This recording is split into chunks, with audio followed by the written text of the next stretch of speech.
Esprit libre, esprit curieux, esprit bavard, esprit nomade, quel plaisir de venir à votre rencontre comme chaque dimanche soir autour de 22 h pour reprendre notre vol de nuit et voyager, voguer et provoquer de nouveaux débats. Eh bien, vous n'êtes pas sans savoir que l'Algérie célèbre comme chaque année du 18 avril et ce jusqu'au 18 mai, bien sûr, le mois du patrimoine. Le patrimoine, il en sera encore une fois question ce soir à travers cette vieille cité d'Alger, gardienne de mémoire et d'histoire. La Casbah n'a toujours pas livré ses secrets. C'est la raison pour laquelle nous avons décidé de parler encore et toujours de la Casbah d'hier, entre la Casbah et ses splendeurs d'hier et ses perspectives, ses projets. Eh bien, tout un débat que nous sommes venus provoquer en votre compagnie à travers vos questions et vos réactions sur cultureclub@eantv.dz. Ce qui a provoqué, mais également ce qui a conditionné la rencontre de ce soir, c'est cette résidence d'artistes internationale qui va travailler sur les mémoires avec un S s'il vous plaît, de la Casbah d'Alger. Qu'ont-ils à nous dire? Qu'ont-ils à nous apporter?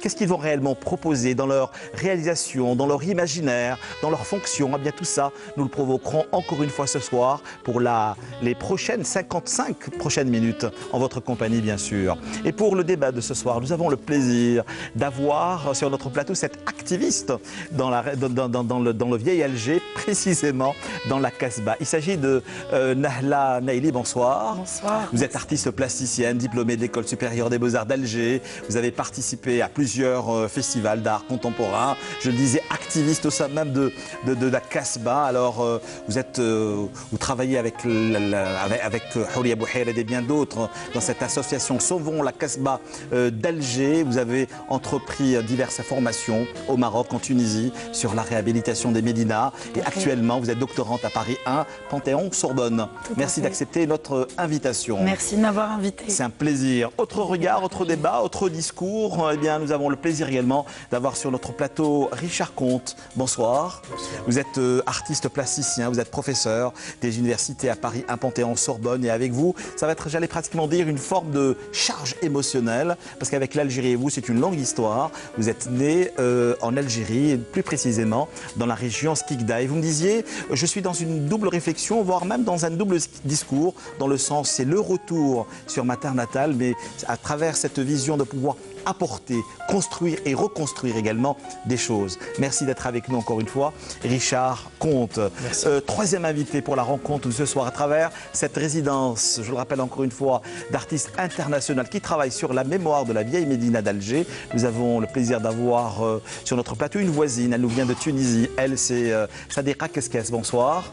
Merci d'être avec nous ce soir. Vous avez fait des études aux Beaux-Arts de Tunis. Vous êtes dans une réflexion de renouvellement du design de l'artisanat traditionnel par la création d'objets où le verre dialogue et s'allie au fer. Qu'est-ce que vous allez réaliser comme objet ou comme installation dans cette vieille cité d'Alger? Eh bien, nous allons parler ce soir. Également, profiter de l'expérience de la Casbah de Tunis à sa sœur jumelle, l'Alger. Oui. Est-ce qu'elle dialogue ou est-ce qu'elle serait en confrontation? Alors, nous allons en parler tout au long de l'émission de ce soir. Merci, Sadeka Keskes.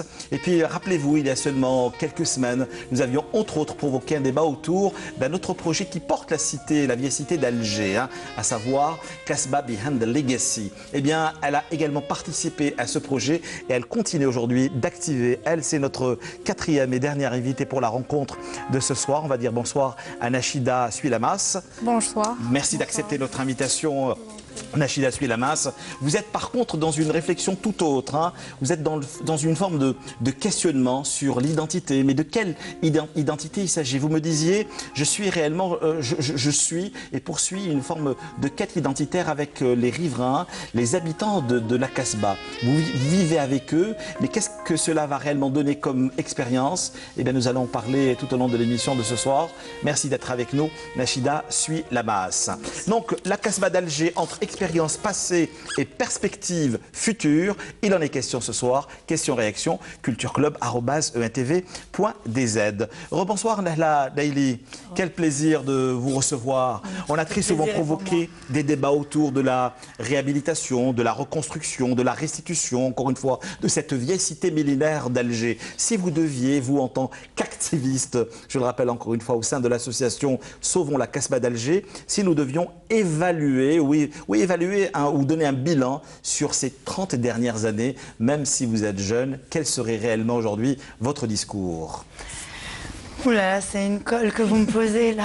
Juste un premier regard pour entrer directement dans c'est qu'aujourd'hui, des choses sont en train de se passer, que la Casbah d'Alger est prise en charge par des personnes compétentes qui ont eu l'expérience à travers les différentes opérations qu'elles ont menées sur le terrain, de voir ce qui fonctionnait et ce qui ne fonctionnait pas. Donc aujourd'hui, je suis plutôt confiante et à travers les différentes instances qui travaillent sur la réhabilitation de la Casbah pour dire que... Ce sont souvent des jeunes qui... Il y a des jeunes, il y a des personnes moins jeunes qui ont une expérience de 30 ans. Qui accompagnent quand même cette jeunesse. Et qui encadrent, mais effectivement, la jeunesse s'intéresse de plus en plus à son patrimoine et je trouve ça assez encourageant puisqu'ils s'impliquent sur le terrain directement et c'est ce qui est important. Il faut s'approprier ce patrimoine. Peut-être que les 30 dernières années, la réhabilitation n'a pas fonctionné parce que justement, la société civile ne s'est pas sentie impliquée par cette question de réhabilitation. Nous ne pouvons pas compter uniquement... Mais cette même société-là a-t-elle réellement aujourd'hui les moyens, les capacités de pouvoir réellement se mouvoir et réaliser? Est-ce qu'elle est réellement constituée, cette société civile, pour pouvoir agir? À travers notre association, nous voyons plusieurs personnes effectivement passer pour essayer d'apporter un plus à la réhabilitation. Il y a également d'autres associations qui militent pour la réhabilitation de la Casbah, pour son patrimoine matériel et immatériel. Et effectivement, la jeunesse apporte une véritable plus-value à cette réhabilitation à travers sa mobilisation d'abord. Quelles sont les actions au quotidien de l'association Sauvons la Casbah depuis leur création, tout ce que vous avez eu à réaliser, à entreprendre justement et à éveiller, parce que vous êtes également dans cet éveil des consciences. Sensibilisation, tout à fait.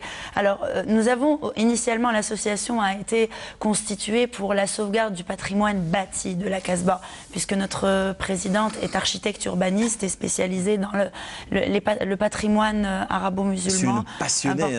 Oui, elle est habitée par la Casbah. Tout à fait. Ce n'est pas la Casbah l'habite. Exactement, voilà. Tout à fait, tout à fait.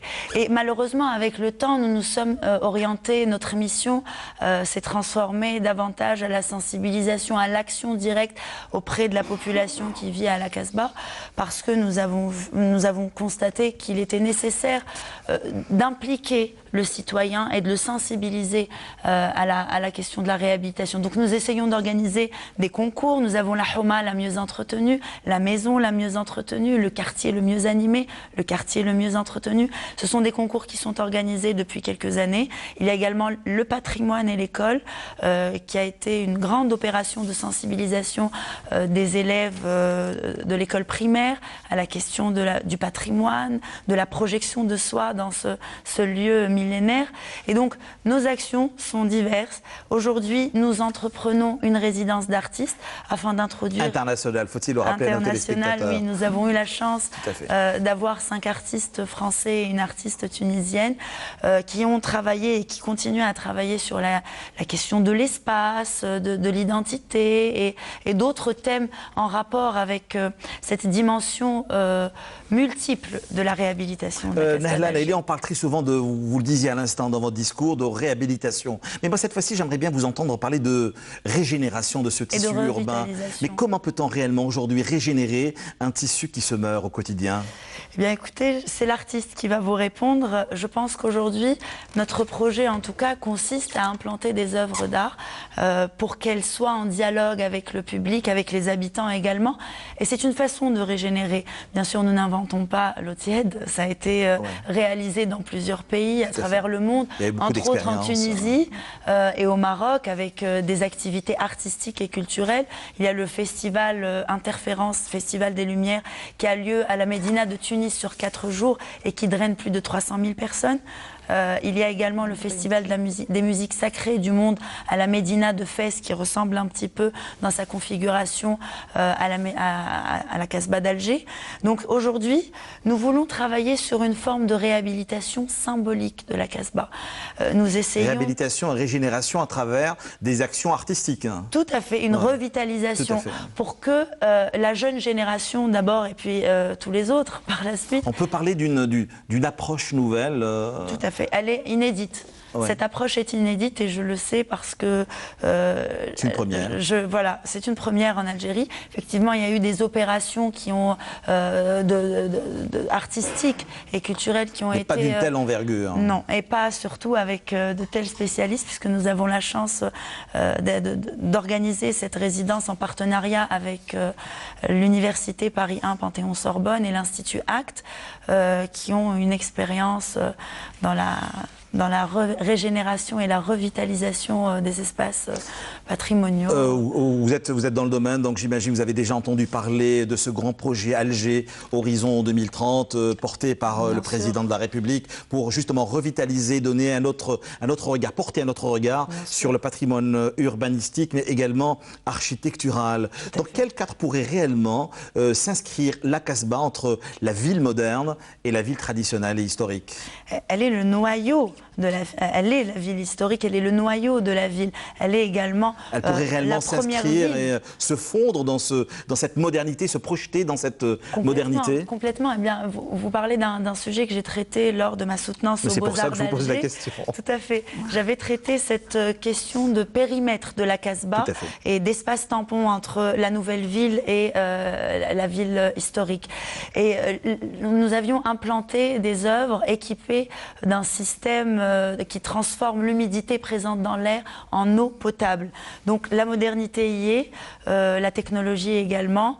Et je pense que la Casbah d'Alger pourrait être le joyau de la ville d'Alger, qui drainerait un maximum de touristes, de curieux, d'amoureux du patrimoine et d'art. Jaloux de notre patrimoine. Et heureux de le dire encore. On est très heureux d'appartenir à cette culture, à cette ville, à ce pays, et d'être les héritiers finalement, parce que ces jeunes générations sont les héritières de ce patrimoine qu'elles doivent absolument se réapproprier. La revitalisation, et cette opération consiste essentiellement à le dire, doit impliquer le citoyen dans cette opération, puisque il est l'élément secret, vous savez, pour que cela fonctionne. La clé de voûte. Hein. La clé de voûte, tout à fait. Donc la régénération et la revitalisation de la Casbah est un projet participatif, est un projet commun et collectif que nous devons porter. Vous pensez réellement qu'il existe aujourd'hui une réflexion menée sur l'avenir et le devenir des vieilles médinas en Algérie et la Casbah en particulier? Parce que depuis au moins une trentaine d'années que nous provoquons des débats autour de cette cité, de cette vieille cité témoin de je ne sais combien de siècles d'histoire et de mémoire. Tout à fait. Alors je ne le pense pas, je le sais. J'étais encore ce matin à l'Agence nationale des secteurs sauvegardés. Effectivement, c'est une agence qui est... un plan de sauvegarde permanent. Tout à fait. Il y a un plan de sauvegarde permanent et de mise en valeur des secteurs sauvegardés qui est régi par la loi 98-04 et qui prend en charge tous les aspects de la revitalisation et de la régénération et de la réhabilitation des secteurs sauvegardés, non pas simplement de la Casbah d'Alger, mais de tous les secteurs sauvegardés en Algérie, puisque nous avons un héritage patrimonial extraordinaire et qui est en train d'être mis en valeur, d'être proposé au grand public à travers différentes stratégies portées et menées par l'Agence nationale des secteurs sauvegardés, la direction de la culture et d'autres instances politiques. Donc vous avez porté, vous avez réalisé cette résidence internationale d'artistes qui viennent d'un peu partout dans le monde, vous le disiez pour démarrer l'émission. C'est une façon à vous aujourd'hui d'attirer l'attention, d'éveiller les consciences ou de tirer la sonnette d'alarme pour dire et dénoncer? Alors, je pense que la sonnette d'alarme a été tirée, comme vous le savez. Encore une fois, je veux dire. Oui, bien sûr. À chaque fois que nous avons l'occasion de rappeler au grand public l'importance de cet héritage, de ce patrimoine, nous le faisons. Aujourd'hui, nous le faisons à travers la création artistique, qui est un vecteur nouveau dans cette réhabilitation. Mais effectivement, l'État algérien et puis l'UNESCO ont tiré cette sonnette d'alarme, puisqu'il y a eu déjà au mois de janvier une grande réunion internationale réunissant des experts pour la régénération et la revitalisation de la Casbah d'Alger, et à laquelle ont été données des recommandations et des orientations que nous essayons d'appliquer aujourd'hui à travers cette résidence d'artistes. La Casbah d'Alger, entre expérience passée et perspectives futures. Question-réaction, cultureclub@etv.dz. Bonsoir Richard Comte. Bonsoir. Je le disais encore une fois, artiste plasticien, mais également professeur de l'université à Paris un Panthéon-Sorbonne. Quel est réellement aujourd'hui votre regard sur cette Casbah dont parlait depuis le début de l'émission, donc Nahla Naili? Alors d'abord, je pense qu'Alger est un vrai trésor architectural dont peut-être la Casbah serait la couronne avec les joyaux dont parlait Nahla. Moi, je trouve que c'est un peu le mythe de Sisyphe, hein, si on veut parler comme Camus.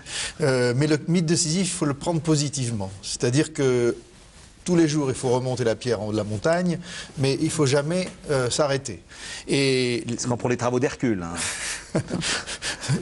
Qui est, cela dit en passant, d'après le mythe, l'un des fondateurs de la ville. Voilà, exactement ça. Oui, donc notre rapport à ce lieu, et évidemment quand on arrive, on peut être pris de découragement devant, disons, cette... on voit bien, moi je suis venu en 2016, et là, aujourd'hui je vois les progrès qui ont été faits pour la partie, disons, périphérique à la Casbah, dans le quartier, ancien quartier français, etc. Il y a vraiment, on sent un changement. Je crois aussi à l'implication de la... Un changement dans la reconstruction, dans la réhabilitation. Déjà dans l'apparence. D'accord. Déjà, et un fort contraste entre, disons, le centre-ville européen, enfin anciennement européen, et la Casbah. Je ne dis pas que la Casbah est laissée pour compte, mais néanmoins, il me semble qu'il va y avoir un phénomène forcément de contamination positive entre ces quartiers qui sont en train d'être rénovés et la Casbah. Ça ne peut pas rester comme ça parce que la Casbah, c'est aussi un trésor touristique et non seulement culturel, mais aussi touristique possible. On imagine, un vecteur économique extraordinairement important. Si on se projette dans l'avenir, on imagine même qu'il y aura trop de monde dans ces rues. On les imagine comme, je ne sais pas, les rues de certains villages de Provence où on ne peut plus bouger. On se dit peut-être que c'est mieux maintenant, ouais. Pour les habitants, etc. Alors, je crois que notre travail artistique ne va pas changer d'un point de vue des espaces, de l'architecture, etc. Nous sommes aussi une sorte d'alerte pour dire, voilà, ce qu'on pourrait faire, même avec de modestes moyens, donner envie aux habitants de réfléchir et d'imaginer ce que peut être leur espace quotidien, et en stimulant par une sorte de parcours que nous avons choisi, le parcours le moins touristique. On a choisi le parcours transversal, le parcours dit des mosquées, qui est moins fréquenté par les guides, etc., que les autres parcours. Et on va essayer de distribuer sur ce cheminement un certain nombre d'œuvres qui ne sont pas là pour faire un spectacle, pour écraser l'espace, mais pour juste attirer l'attention sur des problématiques. C'est aussi le rôle de l'art contemporain. C'est pas un rôle strictement esthétique, c'est un rôle aussi de révélation. Et cette révélation, si on veut qu'elle réussisse, elle doit être dans une relation de rencontre et de dialogue avec les habitants.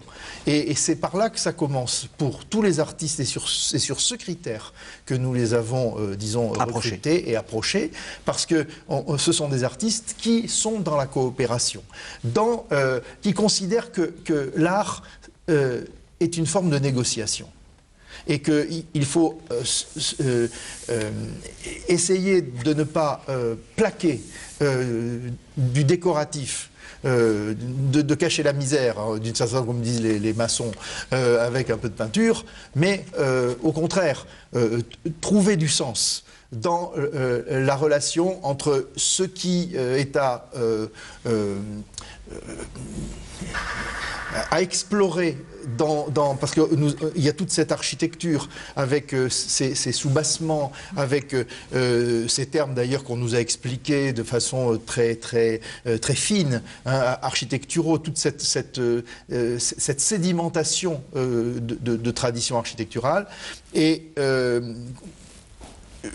prendre conscience que pour les habitants et pour le public, qu'ils soient les Algérois comme le public qui viendrait d'ailleurs, que ce patrimoine est un patrimoine extrêmement précieux. Et dans ces conditions-là, Richard Comte, quelle serait réellement votre approche et votre optique artistique?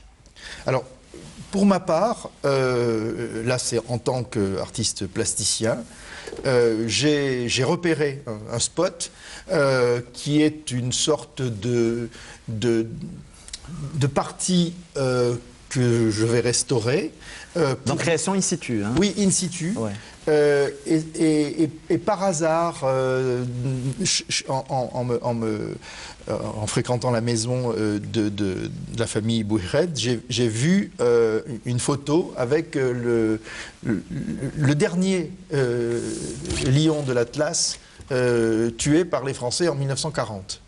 Et je ne sais pas si c'est une légende, ça, mais cette photo est assez forte et assez bouleversante.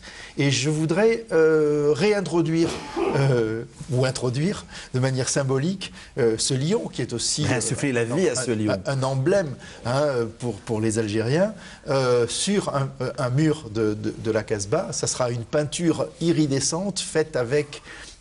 qui sera rapporté, qui sera marouflé et qui sera de façon assez orientale, faite avec de l'or, de l'argent, du bronze, du cuivre, etc. Et ce lion sera comme une sorte d'apparition luminescente à un certain endroit à la fin du parcours. Vous me disiez, on a quitté l'Algérie en 1962 dans des conditions que tout le monde connaît bien sûr, et vous y êtes revenu 25 ans après. Et le fait de revenir aujourd'hui, une quatrième fois si mes souvenirs sont bons, c'est être dans cette forme de dialogue et de dons également à travers ce pays qui vous a vu naître. Oui, alors vous avez raison de dire ça parce que l'Algérie est ma terre natale, mais c'est pas mon pays. Tout à fait. Voilà. Donc il faut que les choses soient claires. Donc moi je viens. Elle le sent, je vous rassure. je viens là avec simplement une optique artistique et scientifique parce que je suis aussi au CNRS. Donc on a un rapport à la relation entre création et patrimoine qui n'est pas dans la nostalgie, même si c'est toujours avec beaucoup d'affect, d'émotion. On parlait de charge émotionnelle. Assez important. Mais sans ça. Mais ce n'est pas... ça, c'est ma motivation personnelle, si vous voulez, pulsionnelle. Mais derrière, il y a tout l'intérêt historique, scientifique, artistique, relationnel, et tout le travail surtout que fait pour sa thèse Nahla. Alors justement, Nahla Naili, dans quelles conditions, comment s'est fait le choix de tous ces artistes lors de cette résidence internationale qui travaillent autour de cette mémoire de la Casbah, ou de ces mémoires de la Casbah? Eh bien, pour le choix des artistes algériens, nous nous sommes basés, l'association, les membres de l'association se sont basés sur le travail qu'apportaient les artistes à la société. Donc la plupart travaillent soit sur la question de l'identité, le patrimoine immatériel, l'enfance dans l'espace urbain, comme Nachida travaillait surtout sur ça, la performance, la place de la femme. Nous avons essayé de regrouper un panel d'artistes qui traitaient de toutes les problématiques qu'on retrouvait dans l'espace urbain, cet espace commun de partage, donc la condition féminine, les enfants et leur épanouissement.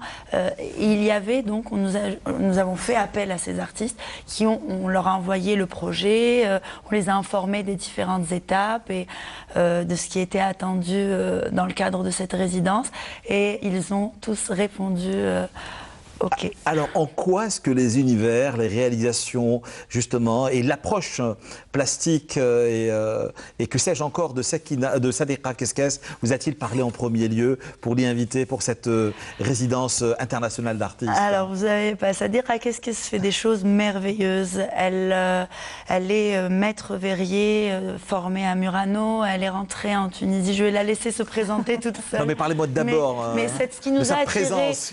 Ce qui nous a attiré dans son travail, c'est surtout ce rapport et ce lien entre l'art et l'artisanat. On s'était rendu compte... Qui est malheureusement rompu depuis bien longtemps dans la vieille cité. Et qui est également confondu, parce qu'on ne sait plus qu'est-ce qui est de l'ordre de l'art et de l'ordre de l'artisanat. On a provoqué ce même débat il y a quelques temps lors de l'organisation de la 2e édition du design en Algérie. Ce dialogue, oui. alors relation sereine ou conflictuelle entre le designer designer et l'artisan? Parce qu'elle est plus humaine, me disaient certains spécialistes. Tout à fait. Ce lien, quoi qu'on en dise, existe. Et là, dans la démarche, peut-être dans la vision, dans l'essence et la matière même du travail. Mais quand on arrive à le sublimer comme le fait Madame Keskes, c'est vraiment formidable. Et puis, elle a réussi à réanimer certains métiers qui étaient morts en Tunisie et qui reviennent grâce à elle, grâce à sa compétence, sa persévérance, à mettre en lien ces deux domaines. Sadiqa Keskes, bonsoir. Bonsoir. Alors, artisan et artiste, ou plutôt designer et artisan, artiste et artisan, confrontation, sérénité? Je dirais aussi responsabilité. Oui. Parce que d'abord, l'art contemporain a pratiquement rompu tous les murs entre les disciplines, donc il y a une grande liberté. Il a rompu aussi les murs par rapport au support, donc on est plus dans une pensée qui va se manifester en œuvre ou en performance, en installation, etc. Mais par rapport au design et à l'artisanat, qui sont, je dirais aussi, font partie de ce grand chambardement de l'art contemporain. Donc je dirais que pour la réhabilitation de ce patrimoine immatériel très important dans la vie des sociétés, le designer a une grande responsabilité. Donc il ne doit pas se mettre au-dessus des artisans. Au contraire, il doit travailler avec les artisans dans un processus d'autoproduction et qui va gérer des projets, parce que les artisans sont généralement c'est des petites entités qui n'ont pas une force au fait pour continuer tout simplement Contrairement à ce qui peut se passer ailleurs, en Europe par exemple, hein, où le design est une véritable industrie.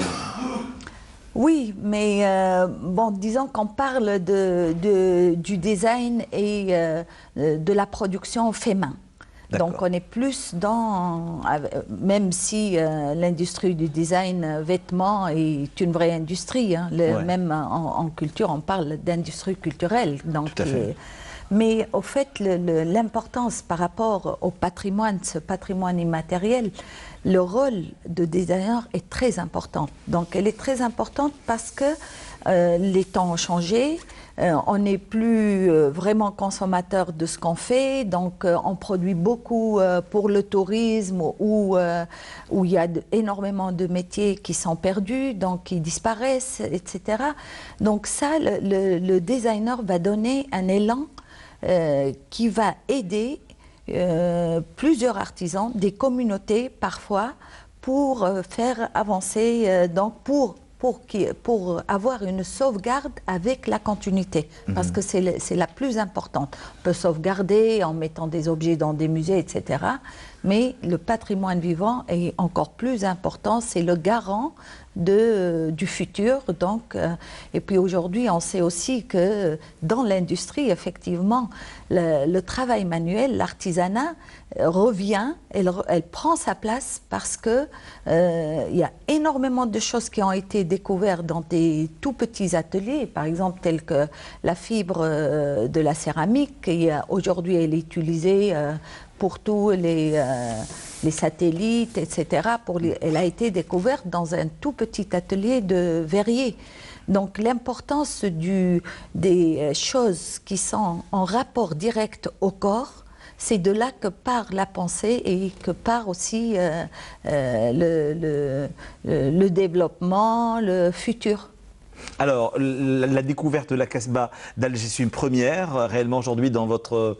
Moi, je vais vous dire tout de suite, en tant qu'artiste, je l'imagine un peu comme Sidi Bou Saïd en Tunisie, parce que c'est un magnifique lieu. Il est au bord, on voit la mer de partout. Les maisons à l'intérieur, on a eu la chance de visiter des maisons exceptionnelles, même les plus simples et les plus petites, parce que cette beauté, c'est dans cette façon de construire complètement simple, mais en même temps, elle s'est construite par un besoin. C'est pas faite comme ça du jour au lendemain. Ou alors je la comparerais aussi à une ville grecque, parce que sur une montagne, donc les villes grecques, on les voit sur les fresques antiques, c'est magnifique. Nous sommes une ville méditerranéenne. Oui, c'est une ville méditerranéenne, une très belle ville, et en plus, elle est au cœur d'Alger, de la capitale. Donc c'est un avantage exceptionnel. C'est une ville dans la ville, pratiquement. C'est une ville dans la ville. Bon, on a senti bien sûr, et ça c'est dû à plusieurs faits historiques, qu'il y a une sorte de rupture entre la ville moderne et la Casbah, mais on a senti aussi quelque chose de très fort. Par exemple, toujours dans l'immatériel, on sent, quand on parle avec les gens, qu'il y a un mode de pensée et qu'il y a une façon de vivre exceptionnelle dans la Casbah qui garde au fait l'histoire de l'Algérie. L'histoire de l'Algérie, elle est dans ces villes anciennes avant tout. Donc on sent des odeurs extraordinaires de nourriture, on voit les enfants vivre, elle est très vivante, c'est pas un lieu qui est abandonné malgré, et puis je peux aller jusqu'à une limite, peut-être les patrimoines ne vont pas être contents de m'entendre dire ça. Moi je trouve les places où il y a eu des maisons démolies, donc je trouve que ça donne de l'air à cette sorte de Médina, parce que ces places, ils peuvent être exploités aujourd'hui d'une façon très contemporaine. Donc aujourd'hui, on va les utiliser pour des œuvres, mais on peut avoir un centre de formation, mais tout transparent, par exemple, avec du verre qui ne va pas étouffer le lieu. Vous pouvez réellement aujourd'hui vous projeter dans cette Casbah dans 5 ans, dans 10 ans, dans 30 ans? Ah, moi, j'ai aucun doute que cette Casbah... Malgré cette première découverte... Oui, malgré, mais c'est tout de suite, on le ressent. Et puis on voit que Alger avance, il y a des travaux partout, il y a des endroits magnifiques à Alger, on voit venir. C'est impossible que le gouvernement ou le patrimoine ne vont pas... Non, il y a un plan de sauvegarde permanent. Voilà, il y a un plan de sauvegarde, ils vont pas laisser cette Casbah, le cœur d'Alger, en ruine, c'est pas possible. Sadegha Keskes, à travers cette résidence internationale d'artistes, vous allez donc créer, je le rappelle encore une fois, ou créer une œuvre, j'allais pratiquement dire. Mais que vous inspire la Casbah dans cette création? Vous êtes réellement dans quoi? Alors, personnellement, au fait, comme je viens de vous dire, c'est tout ce qui est matériel de cette Casbah et toute cette richesse cachée. Tout cet environnement, cette tradition, voilà, mais ces esprits. on sent derrière les murs, même si parfois on a l'intérieur d'une maison, parce qu'il y a un bout de la maison qui est tombé, on voit les niches, etc. Mais on sent derrière ces murs une vie d'une époque. On la sent. Donc, moi, vous ressentez, ou vous imaginez, ou vous vous projetez? Tout à la fois, hein, en réalité. Je vais me projeter dans une œuvre qui va justement mettre à plat cette richesse cachée donc sur une place. Donc je veux créer un intérieur, mais un intérieur où tous les détails doivent être parfaits. C'est-à-dire si je mets un tapis, il faut que le tapis soit vraiment fait par des artisans, etc. Créer un bout d'architecture qui peut projeter la population et les gens qui vont venir visiter cette expo, les sensibiliser à cette richesse exceptionnelle, et voilà. Alors, en tant que designer, qu'est-ce que vous allez nous proposer? Qu'allons-nous voir? Qu'est-ce que vous allez nous donner à voir? Sadegha Keskes. La question peut-être de ta pièce dans sa relation avec la propreté, dans sa relation avec les sabots, c'est très intéressant. Oui, ça. Oui, tout à fait. Au fait, justement, parce que dans notre tradition et notre patrimoine, on a des codes de la propreté. Donc, par exemple, on va changer de chaussures pour aller dans la salle de bain. On va mettre les qobqab, ou alors quand on va manger sur les sinia, on va être plus bas que la nourriture. Donc moi, ce qui est sûr, c'est que à l'intérieur des maisons, c'est propre, mais à l'extérieur, c'est un espace communautaire où encore la conscience générale n'est pas assez développée pour garder cette propreté qui nous appartient en réalité. Tout à fait. Donc, ce que je veux faire, au fait, c'est justement utiliser le coprab, mettre un tapis à l'extérieur, que les gens vont devoir enlever leurs chaussures, changer et aller, c'est-à-dire revenir au respect de l'espace, aussi bien intérieur qu'extérieur.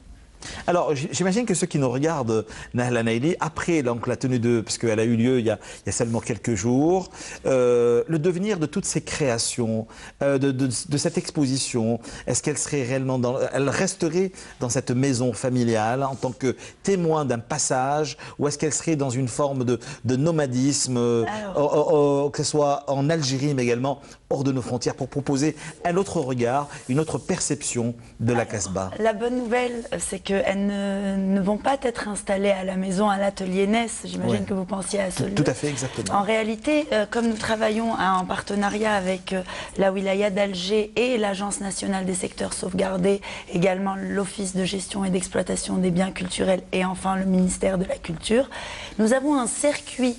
Ça va se passer dans un espace urbain. Donc l'idée, c'est que les œuvres soient installées sur un circuit. Idéalement, c'est qu'elles puissent rester à la Casbah.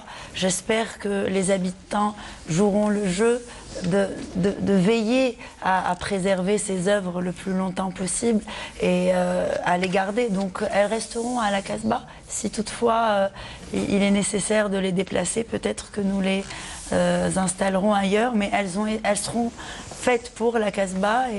Alors, lors de la création, lors de la réflexion autour de cette résidence internationale d'artistes qui travaille, je le rappelle encore une fois, pour celles qui viendraient tout juste de nous retrouver autour de la mémoire et des identités. Alors, pour revenir principalement sur cette résidence-là, elle a été scindée, réfléchie en 4 phases. Tout à fait. Donc la première phase était une phase d'imprégnation et de découverte de la Casbah d'Alger. Les artistes ont eu le plaisir de comprendre l'histoire, les mémoires et les actualités de la Casbah d'Alger à travers un cycle de conférences, des rencontres, des visites accompagnées par les architectes de l'Agence nationale des secteurs sauvegardés.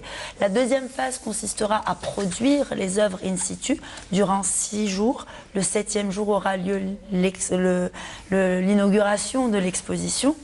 La troisième phase consistera à créer dans la collection Création et patrimoine de l'Institut ACT, Art, Création, Technique et Esthétique. Théorie et esthétique. Un livre catalogue. Je vais laisser peut-être Monsieur Comte en parler. Moi, je voudrais vous entendre parler de cette exposition qui aura lieu en France, à Paris, je pense. Non, l'exposition, la 4e phase. Parce qu'il est question de 4 phases. Hein. Tout à fait. Oui. La 4e phase consistera à célébrer la journée nationale de la Casbah d'Alger en inaugurant simultanément la même exposition à Alger et à Paris. C'est pour ça que je vous parlais de nomadisme, justement. D'accord. Culturel. Toutes ces photos donc, seront exposées à Paris, où exactement? À partir du mois de janvier, j'ai entendu dire.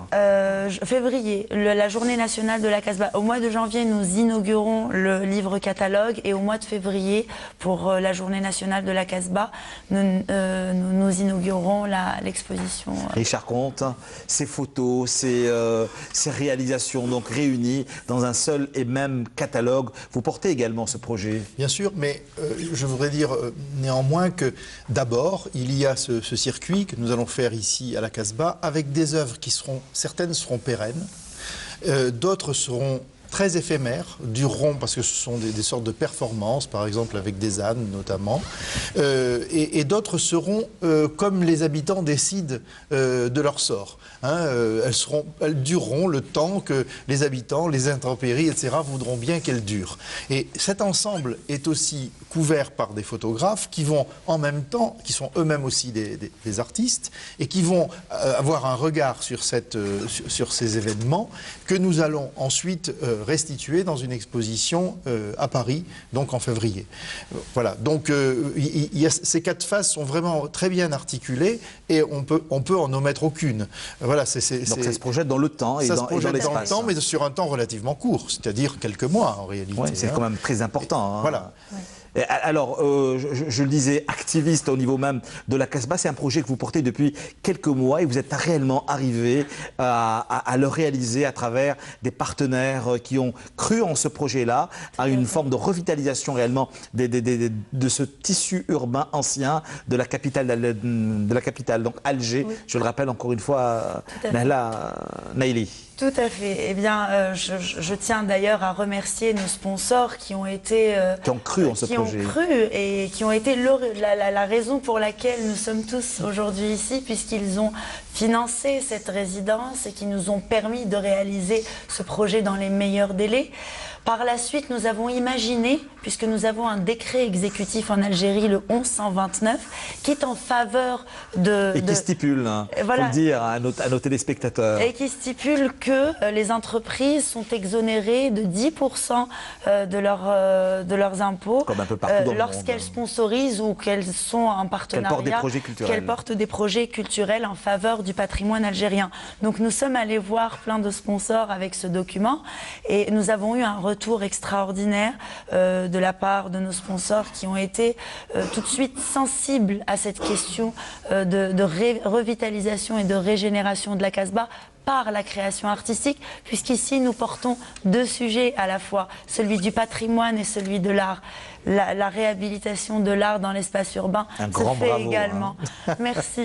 La Casbah d'Alger, entre expérience passée, perspective future. Il en est question pour ceux, celles qui viendraient tout juste de nous retrouver à l'occasion, comme vous le savez, de la célébration du mois du patrimoine qui va se poursuivre comme chaque année entre le 18 avril et ce jusqu'au 18 mai prochain. Bonsoir Nachida Suilamas. Bonsoir. Vous étiez bien silencieuse oui. Ce soir. On parle de Casbah toujours et encore. Vous avez eu à y travailler il y a quelques mois seulement à travers ce grand projet porté par des artistes, parce qu'eux également étaient dans cette réflexion des veilleurs de conscience, à travers vos actions plurielles sur les murs décrépits, les murs des maisons en ruine. Vous avez eu à réaliser des collages, vous avez eu à réaliser des œuvres, encore une fois, sur les murs. Et aujourd'hui, vous êtes dans une approche, j'allais pratiquement dire, différente à travers je le rappelle encore une fois, ce projet dont nous parlons ce soir. C'est travailler sur le patrimoine immatériel et en particulier, vous me disiez, sur l'identité. Comment est-ce que vous la définiriez, cette identité au niveau même de la Casbah d'Alger? Bon, l'identité, j'ai eu l'occasion de travailler dans le projet Casbah Behind the Legacy.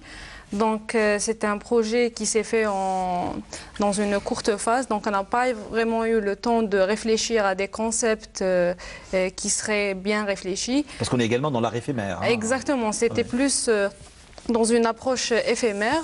Donc, on a plus réalisé des collages qui parlaient justement à pas que les gens de la Casbah, mais à l'Algérie tout entière.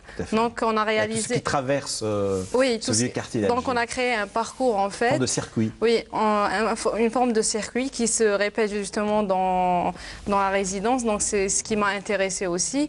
Donc, ça suscite l'intérêt de tout le monde et ça parle à tout le monde. Donc, il y a eu comme une première initiation. C'était très très bien accepté par les gens de la Casbah et par tout le monde. Donc quand Nahla m'a proposé de participer justement à la résidence, donc je me suis vraiment intéressée parce que je lui ai dit au moins là j'aurai... Il y a une forme de suite. Voilà, et c'est une suite. Donc je lui ai dit là au moins on aura le temps justement de maturer un projet beaucoup plus important. Et justement, puisque moi je suis dans une approche plus ou moins éclectique, donc je ne m'arrête pas à une seule expression. J'essaie d'expérimenter diverses techniques.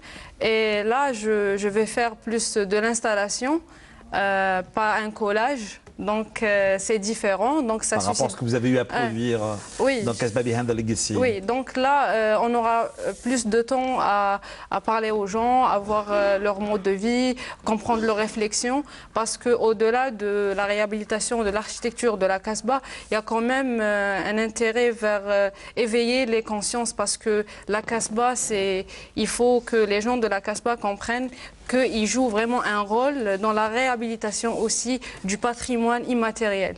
Et aussi appeler justement pas que les gens de la Casbah, mais la population algérienne justement.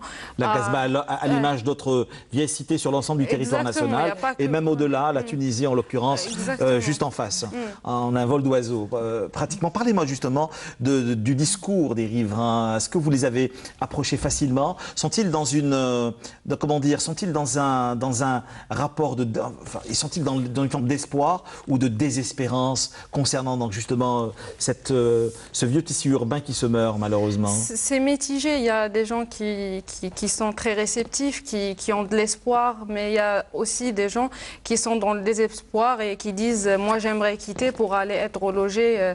Parce qu'elle a été à un moment donné une cité dortoir. Et il y a des gens de la Casbah qui nous parlent en fait de gens qui ont été relogés, qui ont été à, je sais pas, d'autres quartiers et qui regrettent et qui reviennent et qui passent, qui prennent le train justement. Parce qu'à un moment donné, ils étaient, il faut le dire, à travers cette grande opération de relogement, des gens qui ont été arrachés à ce tissu urbain dans lequel ils ont vécu. Donc on peut réellement parler d'une forme d'exil. Ce n'est pas qu'un la Casbah d'Alger, ce n'est pas qu'un tissu urbain, c'est aussi un tissu social, c'est des liens, c'est la voisine qu'on va voir quand on a besoin de sel ou de café, c'est le voisin qu'on sollicite, c'est ce rapport humain. Effectivement, la déchirure que pouvaient vivre certains habitants en étant relogés semblait être un problème puisqu'ils revenaient à chaque fois à la recherche de leurs repères, particulièrement quand ils étaient âgés à 60 ans, 70 ans, 80 ans. On ne peut pas retrouver de nouvelles habitudes. On a déjà de nos habitudes depuis un moment, donc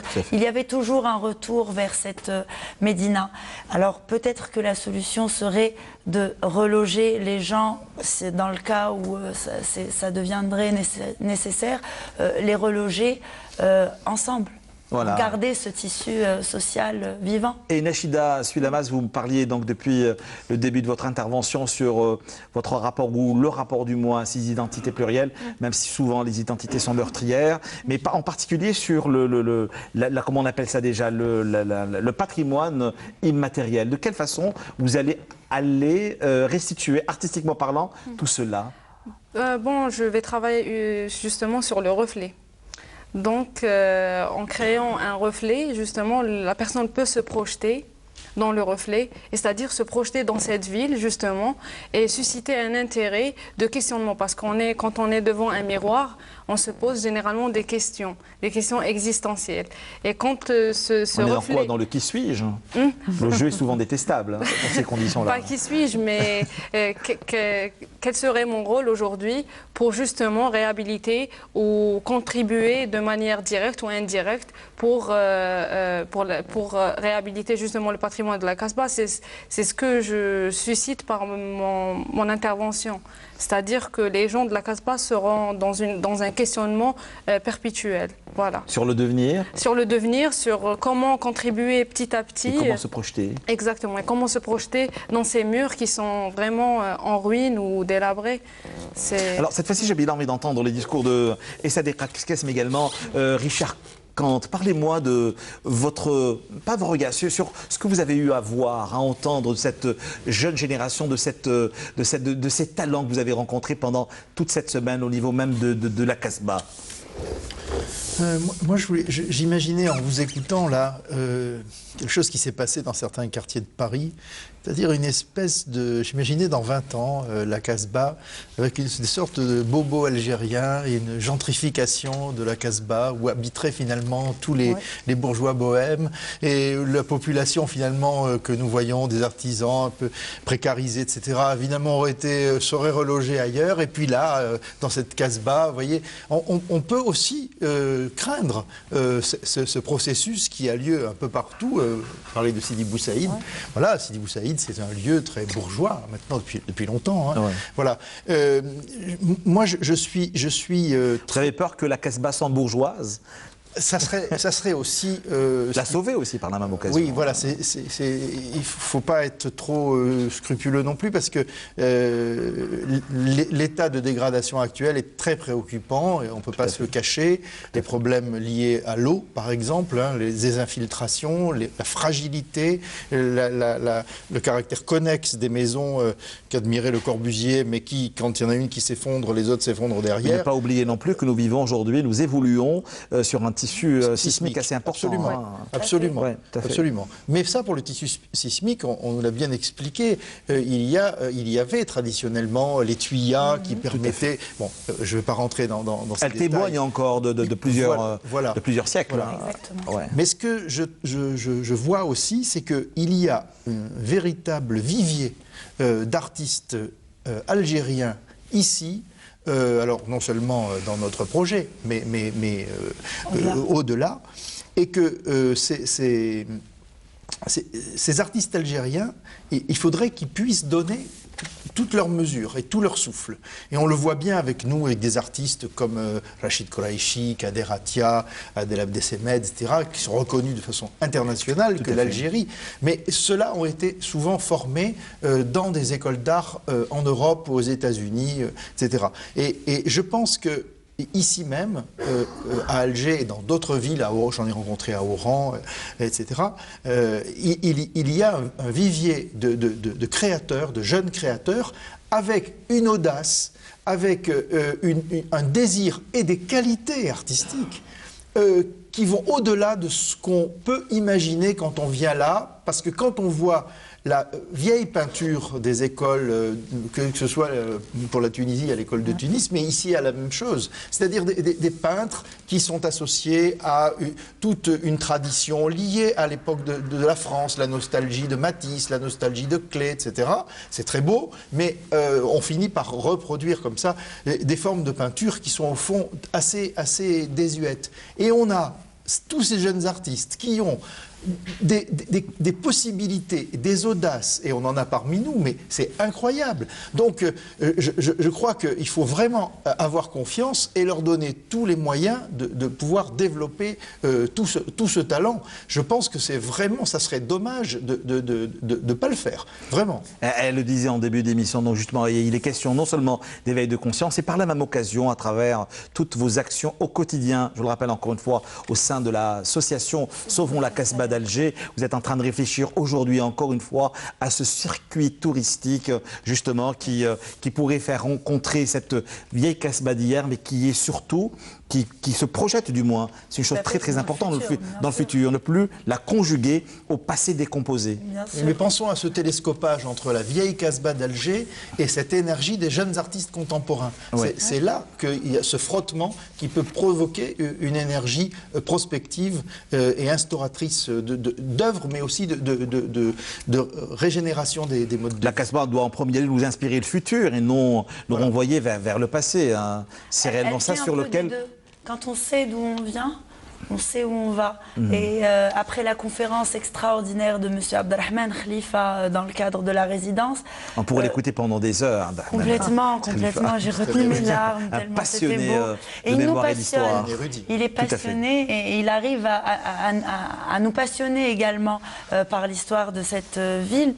Eh bien, nous puisons notre inspiration pour le futur dans le passé, à travers les différentes histoires et les différentes mémoires au pluriel. C'est la raison pour laquelle cette résidence s'intitule Mémoire au pluriel, puisque du passé, nous pouvons prospecter exactement. Oui, il faut permettre à l'art aussi ses capacités transgressives. Ne pas tout s'interdire parce que c'est trop facile. C'est réellement ça le rôle de l'art et des artistes. Oui, hein. Parce que dès qu'on propose quelque chose, ça va heurter tel groupe, ça va heurter telle croyance, ça va heurter... Non, je crois que justement, par l'art, on peut donner cette possibilité imaginaire je pense que c'est important de laisser cette liberté, notamment aux jeunes artistes. Cette liberté, nous l'arrachons tous les soirs autour de 22h sur les ondes de Canal Algérie. Alors, une dernière question, parce qu'il nous reste moins de 5 minutes avant l'aventure de ce soir. Je vous le disais, la Casbah d'Alger, entre expérience d'hier et projet d'avenir, cultureclub@1tv.dz, bien sûr. Tout ça rentre dans le cadre de la célébration du mois du patrimoine. Sadiqa, qu'est-ce dans 5 ans, dans 10 ans, vous reviendrez, vous l'imaginez comment? Bien la avant, Casbah. je reviendrai. Je l'espère, du moins. Je l'espère. Oui. Au fait, je voudrais avant dire que la culture a son rôle à jouer, pas seulement avec les arts, etc., mais pour les nations. Et c'est ce qui manque, cette prise de conscience à tous les niveaux et bien sûr avant tout au niveau politique qui va permettre à nos pays de s'épanouir sur tous les plans. Donc c'est un appel que je le répète et il faut le répéter tout le temps parce que c'est essentiel. Et la Casbah, moi, je reste sur mon rêve, je la vois comme Sidi Bou Saïd.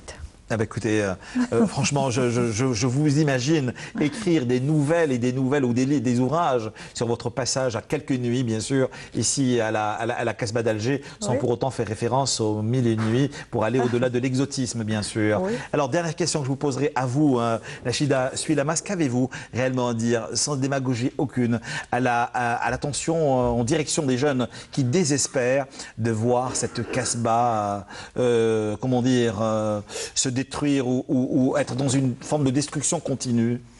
Bon, j'ai comme message pour la jeunesse, justement, c'est de garder espoir, mais de contribuer aussi, parce qu'ils ont vous leur le faites rôle. depuis quelques années déjà. Hein. C'est-à-dire que nous, les artistes, malgré plusieurs contraintes et tout, que ça soit social, que ça soit, je sais pas, politique et tout, mais on est en train justement de contribuer petit à petit, même si c'est petit, c'est un petit pas, mais chaque pas compte, justement. C'est pas attendre que l'État ou bien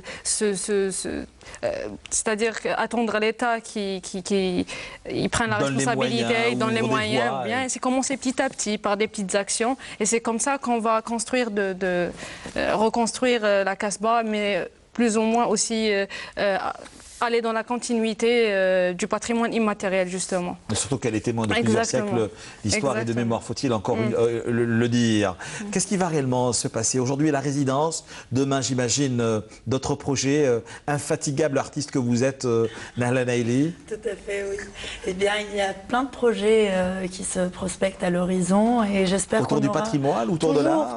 Toujours autour du patrimoine. Vous savez, j'ai visité l'Égypte quand j'avais 12 ans et depuis, je suis tombée amoureuse de la pierre, du patrimoine, de cette notion d'objet ancien. Vous habite ou serait-ce peut-être que c'est de là. Peut-être que j'ai été touchée par cet amour du patrimoine et de l'art et des arts plastiques, de la création de façon plus générale. Donc beaucoup de projets. Pour le moment, il y a l'exposition qui se prépare avec beaucoup d'optimisme. D'ici le mois d'octobre, fin septembre, début octobre, nous allons donner l'information dès que celle-ci sera fixée. Et nos portes resteront toujours ouvertes, je tiens à vous le dire. Et les nôtres également. Vous êtes les bienvenus à l'association Sauvons la Casbah d'Alger, qui se trouve 48 boulevard Hahad Abdelrazak, à l'atelier Ness également, qui est aux 3 rue Caton. Qui est active. Toujours, nous avons inauguré l'exposition du S de l'atelier Ness, donc Selma Wahired, hier soir. Vous êtes les bienvenus. L'exposition est en place jusqu'à la fin du mois du patrimoine. Mais également un site sur lequel on peut tout voir. Oui, tout à fait. Voilà, il faut le rappeler à nos téléspectateurs. La page Facebook de